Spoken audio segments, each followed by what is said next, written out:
Welcome back to another wonderful day. Today is April 1st, and I'm not fooling around. Today is Census Day. So I hope that you're talking to all of the people in your household and you're filling out that census document because it is super, super important to helping us know more about who we are, making determinations about funding, and also figuring out redistricting issues coming up in 2021.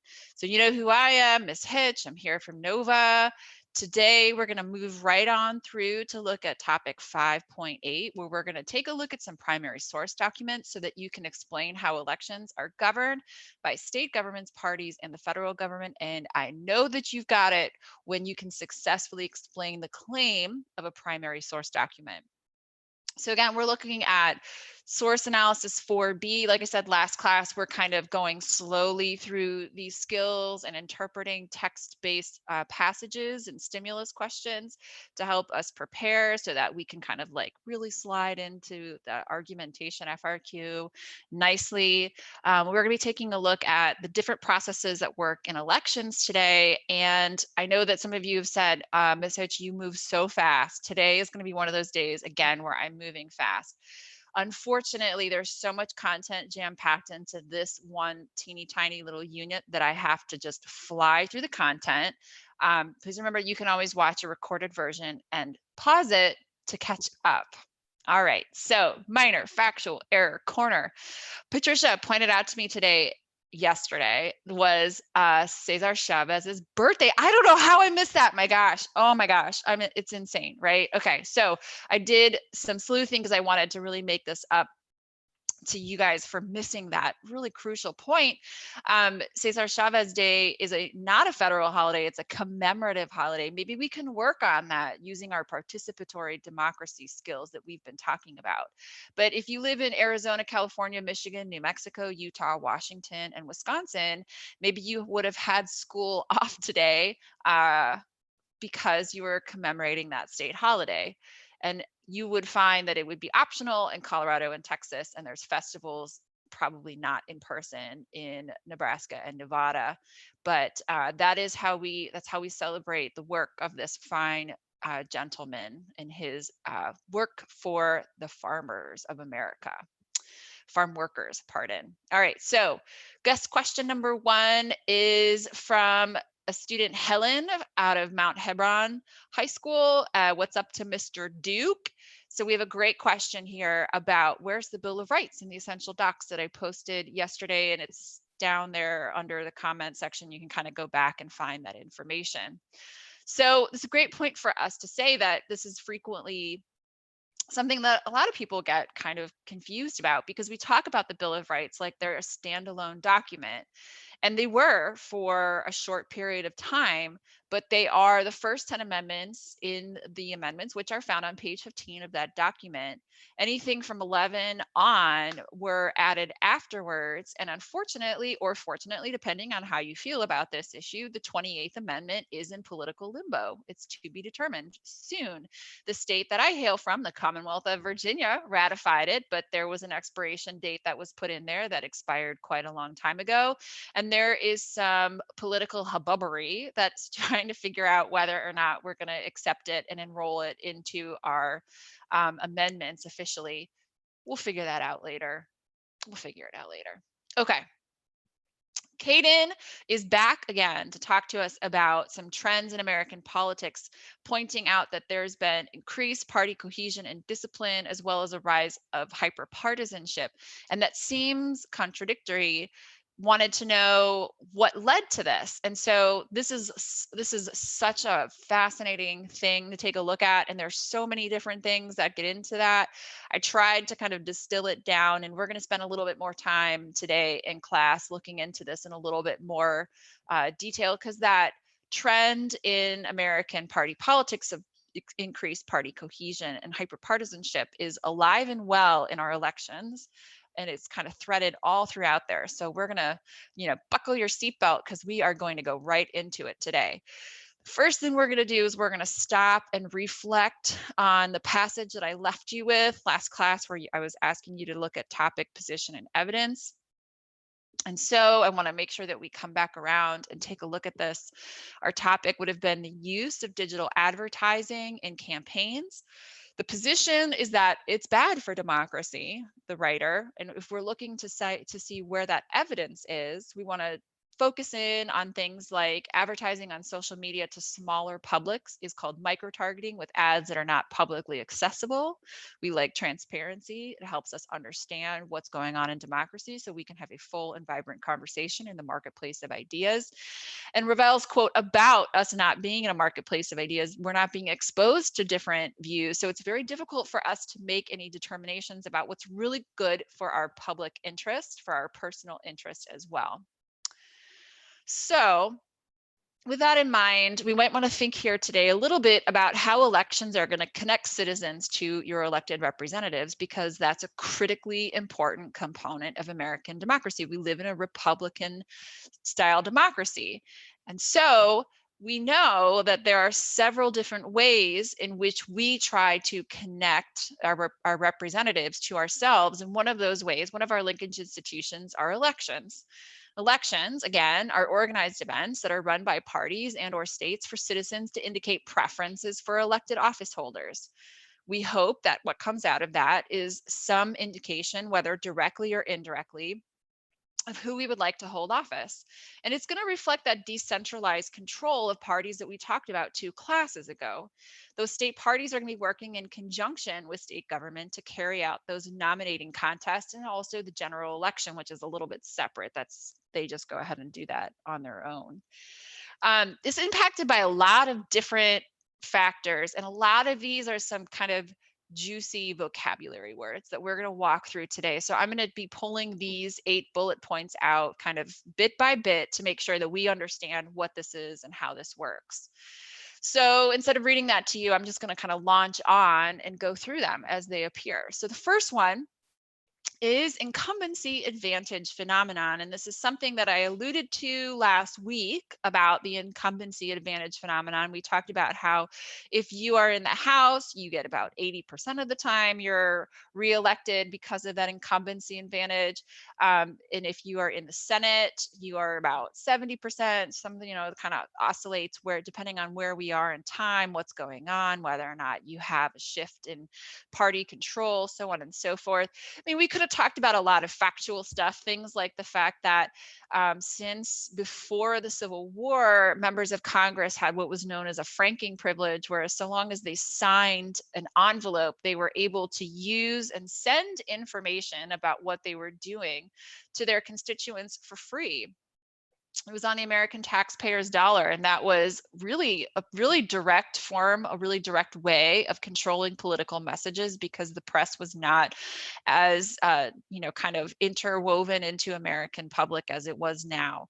We're talking about a time period in which your ability to get the news was hampered by distance, by cost, so on and so forth. So the franking privilege was an incredibly important way to make sure that you're kind of rallying your constituents around your successes to be able to get re-elected. And we see that today too. Anytime you write a member of Congress, you're going to get a signature in the upper right-hand corner from them, and that's their postage. It's kind of fun. Beyond that, we can look and see, and I went to David Mayhew did some work on this back in 2008. So I spent some time reading up on David Mayhew's work about where we might be able to tie this advantage to. And so the 3 things that he felt was the most, that had the most reactivity or indicated the most responsiveness was when he took a look at acquisition of campaign skills and resources, the idea that they are a little better at campaigning, and that voter attitudes towards incumbents tend to be a little better than being somebody who we don't recognize. It's kind of like that brand name recognition, right? It's not so much that we know every single thing that they do, but anytime that a member of Congress is interfacing with you, whether it be in a town hall or anything like that, they're able to increase your ability to recall who they are. They want to make sure that you're having a positive experience. They're doing their constituency outreach to make sure that they're doing anything they can to help you, so on and so forth. So these are all super important things that help them stay on their A game. And I love, just this very easy look at data. Coming out of some of the work from Mayhew, he recognized that when you have an incumbent, you are far more likely to get reelected. This is just a statistical reality that we tend to go for those that we already know. And again, he found that some of the reasons why people would lose their seats if they were an incumbent would have to do with, kind of faltering or falling down. I think of Carter having some issues with his reaction to a lot of the politics of the day, whether it be the oil crisis, the energy crisis, or anything else like that. So moving on, and I'm going to say thank you to another person that I love his work. This is Dr. Josh Putnam. He runs this amazing website that I have been following forever called Front Loading HQ.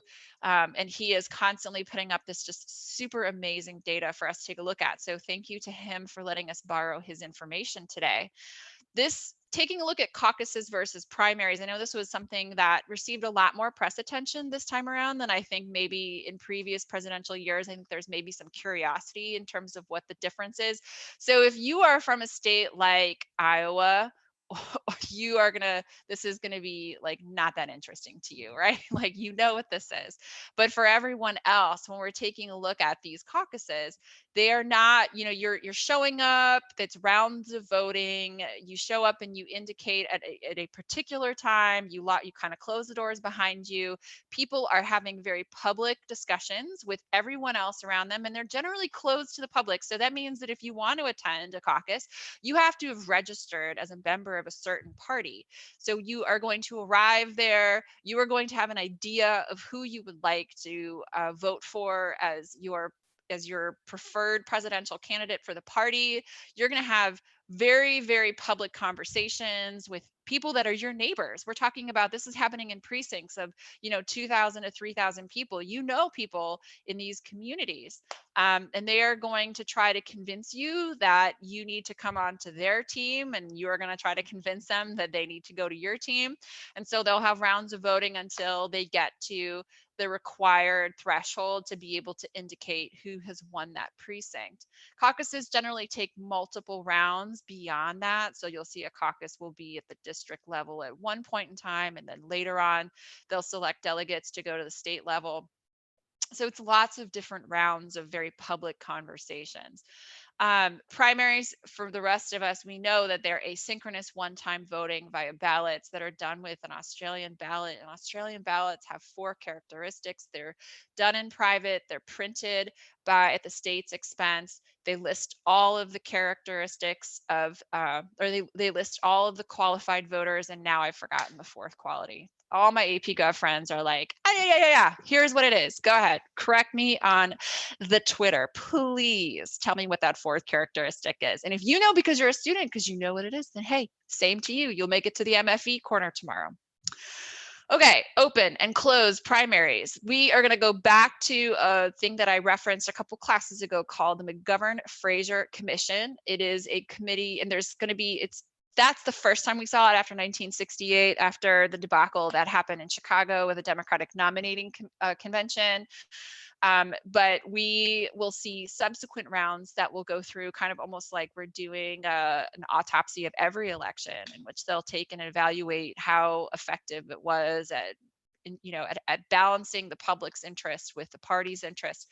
But out of the McGovern-Fraser Commission, one of the things that arose was that we would have this preference for primaries. Now, remember, this is a decentralized system.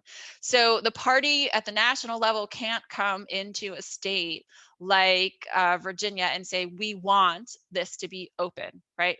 That's a determination that's made by the party members, the party and the government at that state level. Right. So if the party wanted to incentivize a place like Idaho that has a closed primary to switch to an open primary, what they might do is they might kind of incentivize it with a carrot or a stick, right? They might say, well, if you go ahead and move it so that it's now an open primary, which is going to influence people who are not registered members of that party have an outside or have an increased ability to influence who the eventual outcome is. They might say, well, we'll give you more delegates in our national nominating convention. They have ways to kind of incentivize it. So open primary states, again, that's a state in which you do not have to register at the time. At the time of registration, you don't have to indicate whether or not you're a Republican or a Democrat. What you do instead is you're going to show up at the precinct and you're going to make that determination of which ballot you're going to select at that time. So here in Virginia, for many elections, I was an election chief, and what would end up happening was I would sit there and I would watch people come in during presidential primaries, and they would say out loud by voice, they would make an indication in front of everyone. We'd sit there, we'd take their ID, because we also have voter IDs here in the state of Virginia, and they'd have to give their address, and then we'd ask, okay, so which one do you want? So that can be unnerving to some people, but it's a great way for the party to keep track of who is showing up and who is not, because behind the people who are kind of taking your information as you come in to verify your identity will often at presidential elections sit members of the party who are paying attention, and they're paying attention so that they can have people go out and pick up people that they anticipate need to be there. Okay, so beyond that, you can also, there's some states where it's done in private. At the time of the ballot, you only get to vote for one. There's a couple states where they have adaptations like blanket primaries. California had that for a while. You also see, particularly now, it's just kind of like the political scientist dream here is the proliferation of something called ranked choice voting, which I think I put this into the links as something, if you're curious to know more about ranked choice voting, you can go ahead and take a look at that. From Fair Vote has a really great website that explains that. Maine right now has ranked choice voting. They're working on that. And it's essentially like it says, you get to pick your top 5, and then they kind of like have a process for figuring out who comes out on top, which so they've seen has led to less divisive and partisan elections. The other thing that we see oftentimes with our open primary states is that because it's open to the public, and you can be a Republican and vote on a Democratic ballot. You can be a Democrat and vote on a Republican ballot. You can go ahead and do something that's called rating the ticket, where you are going to select a candidate that you feel as though somehow is going to either, I've heard all kinds of things. People say, I want somebody who's more moderate out of this party, or I want to pick somebody that I think my person can beat, so on and so forth. So it's a strategic thing that we only see in our open primary states. That's kind of fun. Oops, I skipped here. Let me make sure I'm on the right page. Okay, there's lots of different calendar considerations, which was another point that I wanted to make sure that I went over with you. We in this country, we don't have a national primary day like you have a general election day. The reason being is that it's really a lot. It's a huge burden on candidates to be able to do the things they want to do, to be able to acquire delegates. And the things that they want to do is they want to have a personal folksy relationship with every voter that they think is going to vote for them in each and every state in which trying to secure the nomination. And it takes a lot of time and effort to go ahead and to establish those relationships. We see that presidential contenders, people who are considering running for office, can be in a state setting up infrastructure, establishing offices, running polls to see how favorable they are with people, paying attention to public opinion about emerging issues, hiring people, doing data analysis, all those different kinds of things that you see in elections. That can start anywhere up to 4 years before an election. And in earnest, it should be up and running within 2 years. So those early primary state, the New Hampshire's our first primary, Iowa's our first caucus, and Nevada and South Carolina, they're there first by tradition. They are there first because they have a smaller, more homogeneous population that somehow reflects the characteristics of the states around them. And oftentimes your front runner in the party is going to be able to help make some recommendations or help maneuver to move move states that have these qualities of being relatively homogenous, whether it be in race or economics or religion or whatever way that you want to slice and dice that, to kind of move those things forward to be able to help them kind of set the table for a win. But by the time that we get out of Super Tuesday, we see that there's this huge uptick in the number of delegates that have been allocated, and it starts to kind of wrap up that race a little bit faster. So like I said, the one thing that they want to consider is they want to avoid this concept called front loading. That would be if all of these states crushed and moved their the races up to the very, very beginning. The last time that I can recall, or the most memorable front loading, would be the state of Michigan back in 2008 tried to push their election up into the early election. So that's before Super Tuesday, and they jumped the line. And at that point, they were less concerned. They were less concerned about getting the appropriate number of delegates. That's the carrot, the incentive to stay in your lane, I guess, or stay on your date on the calendar. And so when they did that, they wanted to go after the glittering prize, which is all of the money and all of the economic benefits that come with having these campaigns come rushing in to try to capture those votes. Because not only does that candidate have to show up there and do lodging, and they're doing hundreds and hundreds of visits. I mean, we're talking about hundreds of thousands of dollars being spent by them, but the press is going to come through also. And so that's going to be a big boost to the economy. But in addition to that, there's also being able to say that those individuals who live in the state of Michigan are going to have more diversity of opinion because they'll have more candidates. So anyways, Michigan moved up ahead of the line. And they moved ahead of the line. It didn't either. I don't remember if it was because, and I'm sure I'll get corrected on this too, so please do. But they moved ahead of the line, and the Obama candidate or the Obama campaign decided to not put themselves on that ballot. So Hillary Clinton ended up winning, and what the stick was the Democratic at the Democratic National Convention, the Democratic Party did not allow Michigan's delegates to sit, them not to take the seat and not to vote, because they had bypassed what the party preferred.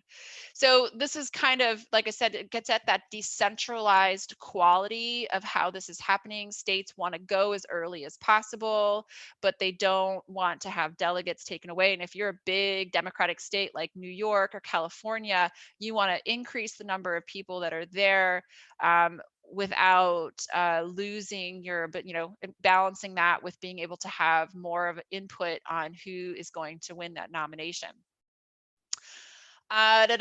So yay team. All right, we've had talks about reforms before in the past. They've talked about regional or national primaries, but federalism gets in the way because there's no federal ability for the government to be able to come in and to make a decision about when this is, without running into some potential violations of the First Amendment right to association. That's what we're getting at here, is that parties are protected by that First Amendment right to freedom of association. So that means primaries are, so on and so forth.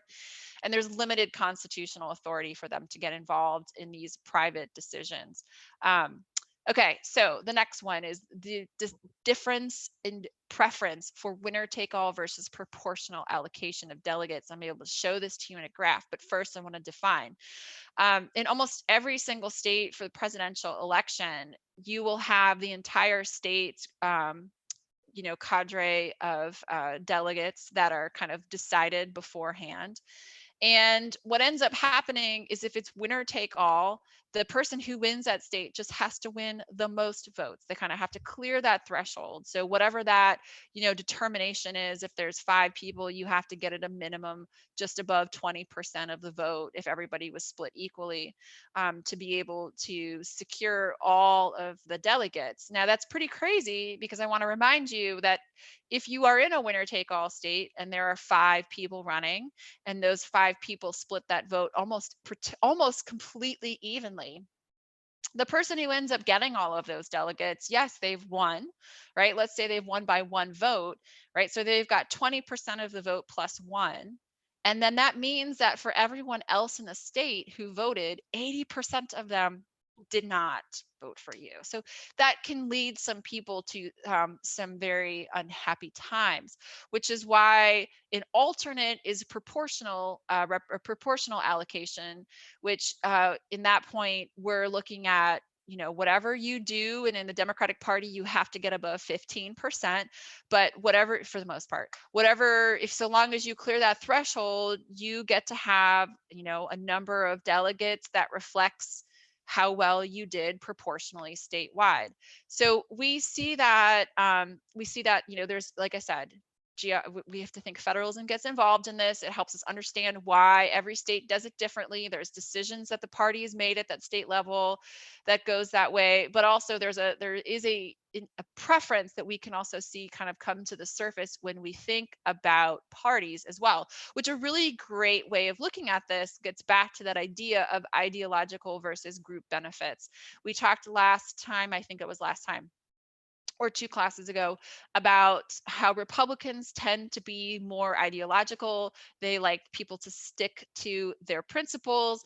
Those principles are the rankings, how they look at the Democratic cultural expectations, or whatever, I'm losing my words right now, things like individualism and free market principles and all those different kinds of things, right? So they tend to rally around ideology, whereas Democrats may agree with those things, but they're going to kick out because there's something that they're seeking in a policy way that cannot be fulfilled by the Republicans' party preference for an ideological perspective. So perhaps, kind of, if we think about it, winner take all might be more logical for ideological, because we're all kind of sticking to whatever that center target is in American democratic thought.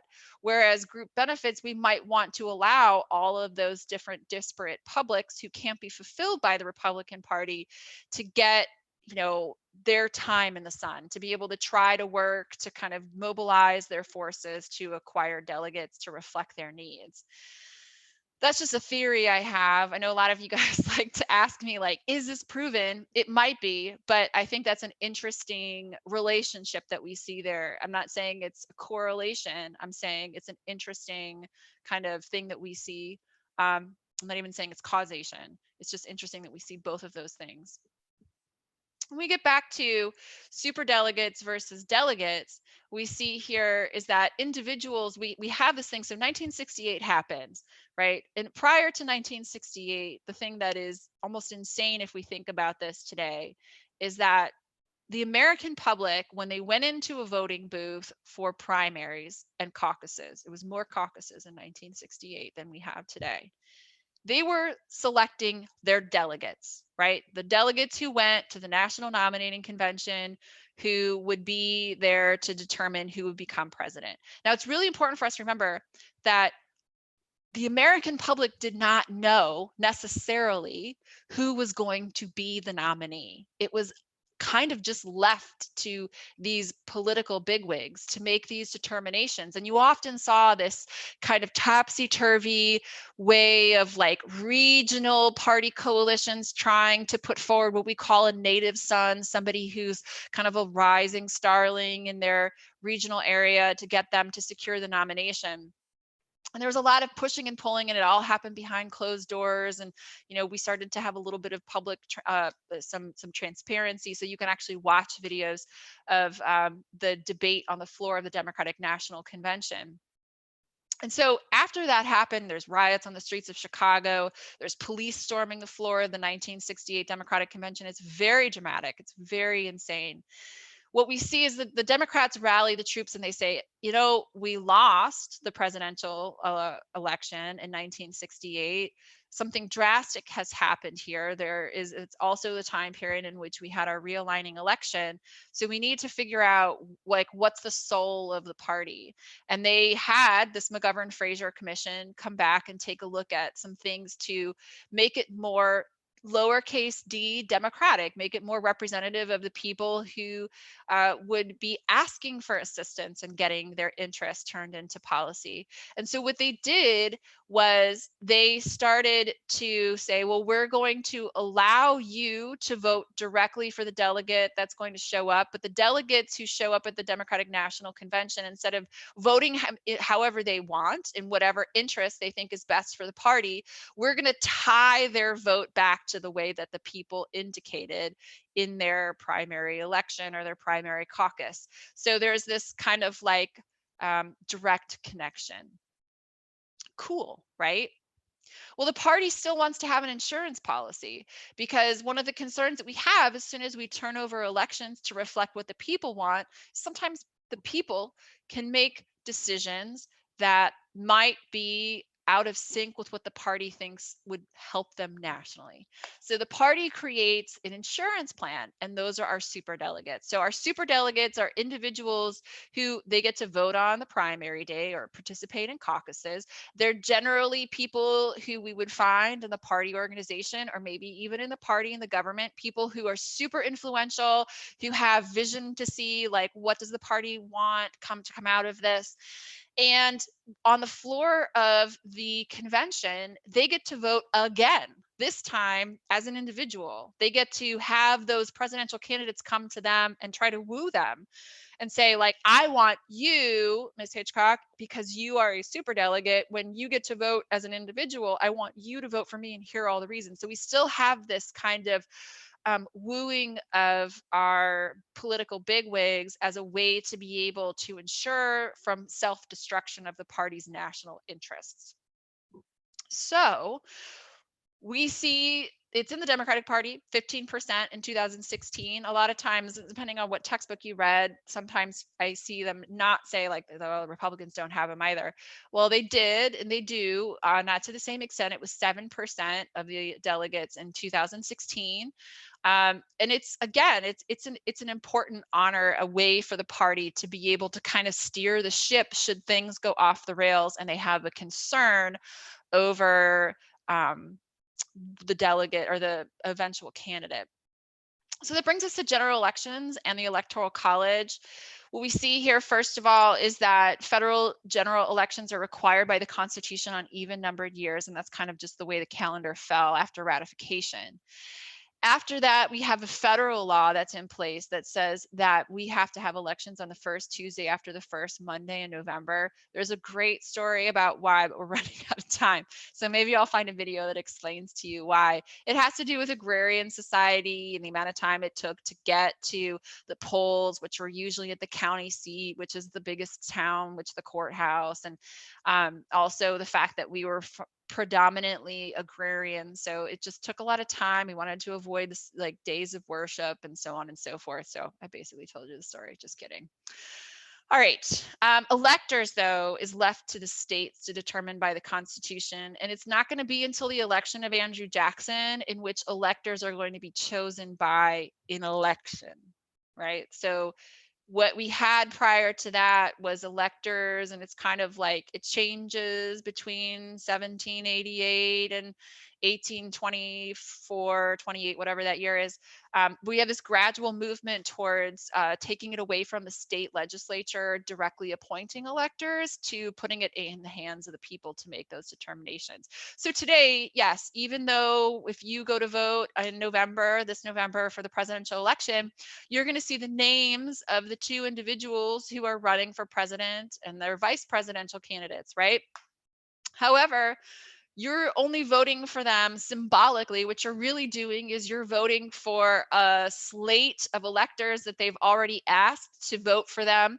And we're kind of picking their slate is what you're doing, is we're picking their team of guys and gals who are going to show up and do the heavy lifting of voting on the day of the Electoral College. 48 out of the 50 states prefer a winner take all method in which you just have to get the plurality to be able to win. And oftentimes it's right 45, 46%, something like that, depending on the election, 48% maybe. Most people are going to vote for one of the two parties, depending on the year. We've talked about, whether or not there's a strong third party, so on and so forth. Only in Maine and Nebraska do they have a congressional district method, which they vote in the congressional district, and then there's like a kitty of electors who get awarded to whomever wins the congressional districts. Um, and so we have, these two different methods. And of course, the distribution of electors is going to be determined by the number of seats in the House and then +2 for the Senate. Right. And so what that means is with the distribution of electors and the composition of the voting public, right, we're looking at those states that are purple, where it's kind of a toss up. They have a large rural population, maybe also a large urban population. Another way of looking at it, maybe, we can look at it in terms of wealth or industry sectors or anything like that. So if you have one of those states that's quote unquote purple, right, you're called a swing state, right? So we really want those states to be states with lots of electors, and it can go either way. So Ohio, for instance, I grew up in Ohio. What's up, Cleveland? We have been a swing state my entire life. And there's this great t-shirt that I have that says Ohio chooses presidents, because the way that Ohio goes is the way that the nation goes, because of just the diversity of the rural urban split, and because of working class folks up in Toledo and Cleveland and Columbus and Cincinnati, so on and so forth. Like all of those different things get into it. But we have what makes a swing state kind of changes over time. It's population shifts. Right now, North Carolina's in there, Virginia's in there, Florida's in there, Michigan, Pennsylvania, Wisconsin. So I want to do a quick catch, because I know that I know that my own students sometimes get these things confused. They use delegates and electors interchangeably, and they're not interchangeable. They're very different. So where are they similar? Yes, they both are going to be used in elections, mostly selected in elections. They are expected, if not required, to vote the way the voters prefer. Their names are not seen on the ballot in either occasion, and their power is mostly symbolic because it's tied to the vote, whichever way the vote broke. But the difference is that delegates are distributed by party bylaws, right? They change on any given year. The number of superdelegates changes, the number of delegates your state gets changes. And that's a determination made. That's like party calculus put together by the party to try to balance all of the concerns that they might have. Versus electors, that's constitutional, right? We know exactly how many electors you're going to have at any given year. We know that because today, again, is census day, it's a big day for us, because that's going to have an impact on how many electors any given state has. That's a huge concern, right? You'll see a reshuffling of seats based on population gain and loss, trying to balance that right or wrong so that we have a roughly equal distribution of representation in the Electoral College. Delegates are ultimately going to choose a party's presidential candidate, right? So delegates are party function. Electors are going to determine the winner of the Electoral College, which is usually not a surprise, because electors, can they be faithless? Of course they can. In some places there might be a penalty by law. In some places there isn't. And then delegates are accrued in the nomination, electors are in the general. Yay. So back to the Constitution, proving that point, that it comes back to whether or not the number of the senators plus the number of representatives. So why does the Electoral College matter? As you guys know, this has been infrequently the source of controversy in contemporary elections. We see it over and over and over again. This comes from another really fantastic website to play with called 270 to Win. So thank you to them. This is a way, it's interactive, and you can try to figure out which way states are going to break based on all kinds of different things. But it matters. Let's look at 2016. In 2016, what matters is 43.1% of eligible voters did not vote. So that's crazy, right? 43% just decided that they did not want to get involved in the election for whatever reason, whether it be discussed or whether it be they just couldn't, or who knows, right? We don't know. Elections are never going to tell us why people do or do not vote. They just tell us who ends up winning. Hillary Clinton is going to get 65,853,625 votes. That's 48% of the total voter turnout. It's 232 Electoral College votes. That's a little bit more than 27% of the voting eligible population. Versus Donald Trump is going to run a different game, not a numbers game, but a geography game. He is going to receive 62,985,106 votes, which is 45.9% of the total voter turnout, which is 306 Electoral College votes, which is a little bit less than 27% of the voting eligible population. So this is based on voting returns reported by the secretaries of each state. Which I know sometimes is controversial, but that's I got to put my hat somewhere, and I'm going to go with where the secretaries of state said. So we see here is that there is an advantage to geography over population, particularly with contemporary population settlement patterns in which we are crowded into urban areas on coastlines. And so this is something that we can tie back to the Great Compromise, where they really didn't envision these huge urban areas. Instead, the founding fathers saw us more as these wonderful farmer, the yeoman farmer that Jefferson waxed philosophic about all the time. And of course, there's proposed reforms out there. Most of them require a constitutional amendment. They don't adequately prevent the loss of the person who wins the popular vote. And a lot of them inject a high degree of partisanship into local contests. There is one out there right now that is gaining a lot of popularity called the National Popular Vote Compact, which is going to utilize something found in the Constitution that allows states to create interstate compacts, which they do all the time to coordinate policy, but that is within their 10th Amendment rights to control those powers delegated to them. The National Popular Vote Compact would ask this, once they get the number of states requisite to have a majority in the Electoral College, those states would agree to go the way that their voters went in the popular vote, which doesn't require a constitutional amendment, but still irritates a lot of people because it takes away representation. So another great question you might have is, well, why do we even have this? This feels like just craziness. And I'm running out of time, but I want to make sure that I get through this. You have to remember in 1788, when the system was created, number one, all the founding fathers thought it was going to be Washington. Like they were like sitting there like in Philadelphia with stars in their eyes, looking at the sun rising on the back of Washington's chair, right? They thought he was the greatest because he was wise and prudent and decisive, and he knew the limitations of his knowledge, and he was great at delegating authority. States over time are going to give more and more response. I should say what this allowed for was the political elite, those who had experience in politics and those who had a vested interest economically would be the ones who were deciding. They're kind of like our philosopher kings. But states are going to walk away from this process over time, right? And also through party change, we're going to turn this more and more into the hands of the people.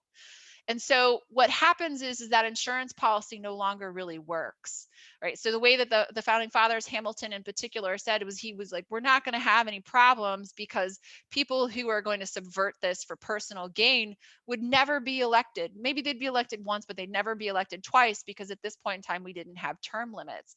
And we would just have this ability for the elite upper class to make a determination of who is the best person to kind of steer the ship through troubled waters in any given year. And they would be the ones to decide what the requisite qualifications were. Does it facilitate or impede democracy today? I'm sure that it does. I'm going to kind of roll through this here. I wanted to show this as kind of a fun way of looking at the way that the Electoral College shook out in the election of 2000. What we're getting at there is that all of these, having third-party candidates and voting qualifications and all this other stuff is definitely going to have an impact on the quality of our democracy. Woo, guys, I am flying now. So I wanted to share with you today is thankfully, while we have so much content jam-packed into this video, we're really only doing like one step beyond. So this is a great resource from Elaine Kmark, who is a big wig in the Democratic Party. And it's a fantastic, if you've ever wanted to know more about primaries, this is a fantastic resource. It's a great book. So her entire thing here, I'm going to go through this, is she is going to roll through the topics. And I went ahead and I identified them for you. She was looking at the contrast and outcomes between the Democratic and Republican Party. So those of you who are watching at home, like after this is recorded, you can really slow down and see if you're right. And for those of you who are with me live right now, sorry. All right, so the position of the speaker is that the Republicans, because they're winner take all, they're going to boost their share of delegate count relative to share, and the Democrats are going to extend. So another way, I'm like rushing. Republican Party looks to reward frontrunners with short nomination cycle, while the Democrats have to win the nomination through a longer nomination cycle battle. Now we're getting into our evidence here, and we're looking to see, she provides some explicit evidence as to why that is, going back to the race of 2008. And there we just talk about John McCain, winner take all, sews it up. And then for Hillary Clinton, she's going to battle on with Barack Obama. So we do need to make sure that we have some evidence here in the explanation part. You just have to provide reasoning, which is going to connect that back, and I'll work on that more with you guys next class. Republicans, they're receiving all the delegates a state possesses for winning the plurality, regardless of how close the race is. So I'm taking the facts that are in the evidence, and I'm telling you my opinion about that and how it relates back to that position I originally stated. So it's based on factual evidence, but it's my interpretation. So we're going to check for understanding a primary election in which voters are required to identify a party preference and not allowed to split their ticket is called a closed primary. A state has 11 electoral votes. In a presidential election, the Democrat receives 48% of that state's popular vote. The Republican candidate receives 40% of the vote, and an independent gets 12. If the state is similar to most other states, how will the electoral votes be allocated? And of course, you said the Democrat gets all of them because of winner take all. And I'm going to skip this question because I can. All right, to make sure that we are on task and on target, you should have gotten through today. Hopefully you have a little bit of understanding. I know I'll have to work really hard to get into our explaining the author's arguments and so on and so forth, making sure we get that point on contextualization, but hopefully you got everything else out of all of this content. Here is something for you to chew on tonight with practicing those skills. This is an excerpt from the per curiam decision by Bush v. Gore in 2000. So enjoy that. It's down in the links below. Make sure you complete that chart. And of course, if you're having problems with tech, please let us know. We would love to help you. cb.org/tech. And oh my gosh, I ran a minute over. I'm gonna have to work real hard tomorrow. I'm sorry, my friends. There's too much talking. Okay. Hey, guess what? We'll see you tomorrow. Thank you so much for your time and attention. Bye-bye.